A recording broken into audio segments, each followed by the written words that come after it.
Mas, Leonardo Giordano, você sempre trabalhou na área de cultura. Hoje você está como secretário de Niterói, mas não é a primeira vez como secretário de cultura, né? Como secretário de cultura, Primeira vez... trabalho com tema de cultura e eu fui presidente da Comissão de Cultura da Câmara de Vereadores quando eu estava na Câmara. Entendi. Eu sempre lidei com esse tema, sempre trabalhei muito nisso, fiz várias leis desse assunto, mas a primeira vez que eu sou secretário de cultura... É diferente estar no executivo nesse sentido? Cara...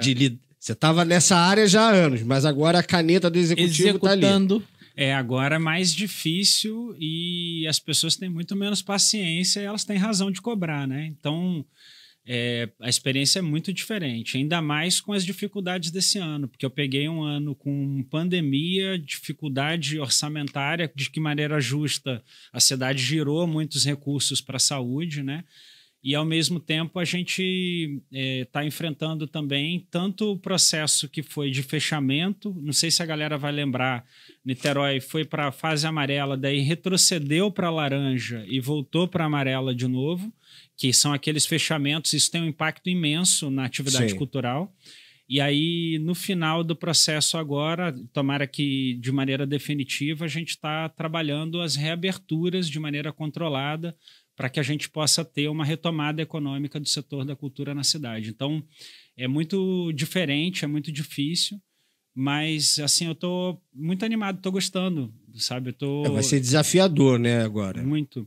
Eu fiz um monte de leis na Câmara da área da cultura que foram muito legais. Lei do grafite, Niterói tem um dos textos mais modernos, é uma coisa legal de falar, a galera não sabe. Tem áreas inteiras de Niterói que são abertas a livre grafitagem de qualquer pessoa da cidade, no dia que quiser, a hora que quiser. Então, embaixo... Vou te levar lá para fazer grafite. Vou lá jogar um cego em braille. Pronto. O bom é que te bota numa parede de chapisco e fala assim, ó, isso aqui é tudo em braille.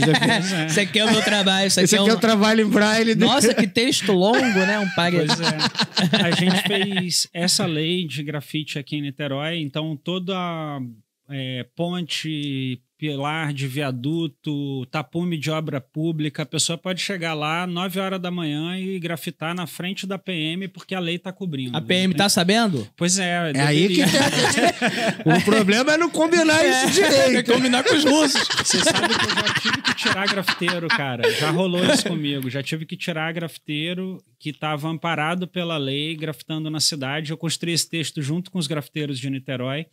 Mas eu dei ele como exemplo, assim, a gente fez lá a lei do artista de rua, que é o mesmo problema, repressão sobre a galera que faz arte na rua. Uhum. A gente fez eu fui relator da lei do sistema de cultura de Niterói, eu fiz mais de 10... Tem um grupo de artes na rua de Niterói? É uma coisa organizada nesse sentido? Não tem um movimento organizado que eu tenha ciência, mas tem muita gente que faz arte de rua e que acaba recorrendo à secretaria em situações em que a polícia militar ou algum...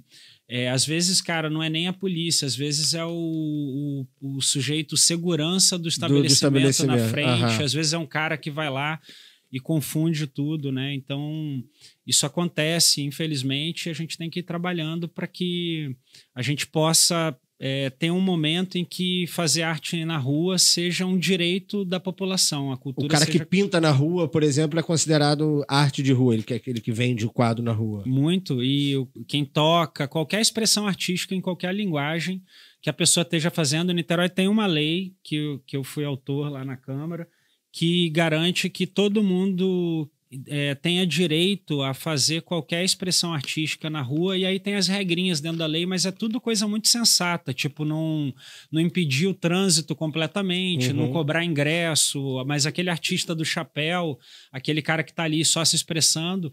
E as cidades do mundo, caras, elas estão indo por esse caminho também.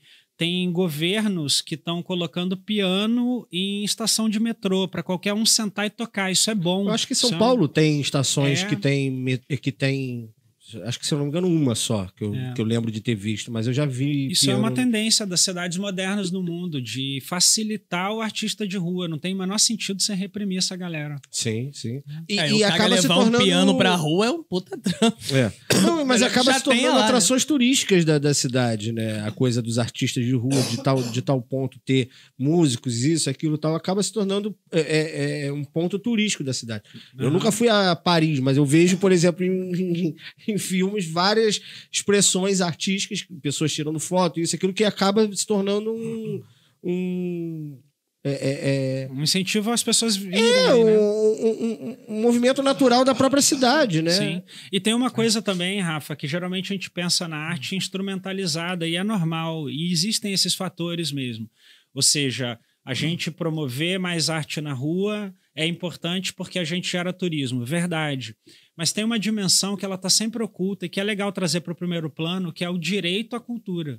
Ou seja, não necessariamente tem que ter uma razão econômica para que você possa ter a liberdade de se expressar artisticamente. Viver numa cidade maneira, viver numa cidade legal, tem que significar a liberdade da expressão artística nos logradouros, para quem quer fazer e para quem quer curtir, né? Isso é um pouco assim, olhar para a cultura como um direito da população. A gente trata os direitos muito assim, né? Eu tenho direito à saúde, à educação, e não lembra que a cultura é um direito. Mas eu tenho uma dúvida em relação a esse trânsito, que é o seguinte: eu entendo quando a gente fala pro artista, mas eu tenho uma dificuldade o público entende? O público recebe?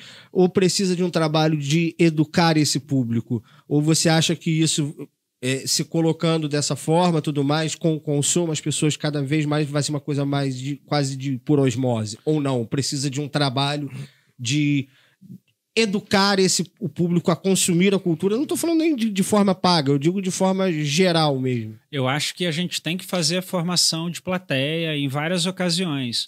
Mas é interessante falar isso porque as pessoas que reagem mal são muito minoritárias e acaba que isso é que fica em evidência. Fulano segurando, agredindo o artista, o outro que denuncia, o PM que reprime.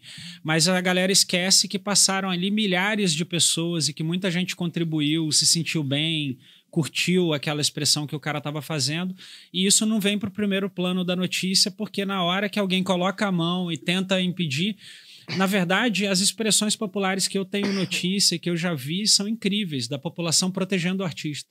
E a galera filmando, a galera pegando o celular, falando, tira a mão dele, não deixa não pode não.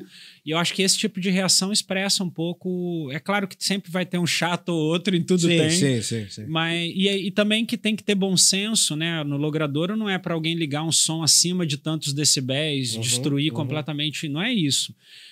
Então, cada adaptação ela é justa, é necessária, mas ainda assim tratar a expressão artístico-cultural como um direito intrínseco da população, em fazer, em se apresentar e também em usufruir desses bens culturais é uma concepção de cidade, é uma concepção de forma de olhar para esse logradouro público. A gente vive tentando, uma galera defende isso, né? Eu não defendo, a gente vive passando grade em praça. E a solução é a ocupação cultural das praças, a ocupação cultural dos espaços públicos, né? Então, isso é muito positivo, a gente tem que fazer cada vez mais. É porque grade virou um sinônimo de segurança pública, né? Não vamos permitir que isso aqui vire um local de moradores de rua, isso, aquilo. Pois é, concepção de cidade. Na verdade, isso é o que não resolve o problema, é a ocupação dos espaços, né? E fazer a população circular por eles estarem de maneira orgânica, integrados a uma ideia de direito à cidade. Você acha que o Campo São Bento hoje ele tem um pouco essa função, com essas coisas que... Eu acho que sim, eu acho que o Campo de São Bento foi muito apropriado pela população. Agora, quantas praças, qual o tamanho de Niterói, quantos bairros tem, especialmente comunidades e localidades periféricas que têm espaços que não são apropriados. E aí a gente tem que se perguntar por que isso não acontece e como é que a gente tem que interferir para que isso possa acontecer mesmo, para que as pessoas se apropriem do espaço público. Uma coisa é a ideia de que aquilo ali é do governo e outra coisa é a ideia de que aquilo ali é público, é de todo mundo, que eu posso mesmo, se eu estou afim de me apresentar, de fazer uma coisa, eu posso usar o espaço público para isso. Tem que ser cada vez mais assim, na minha opinião.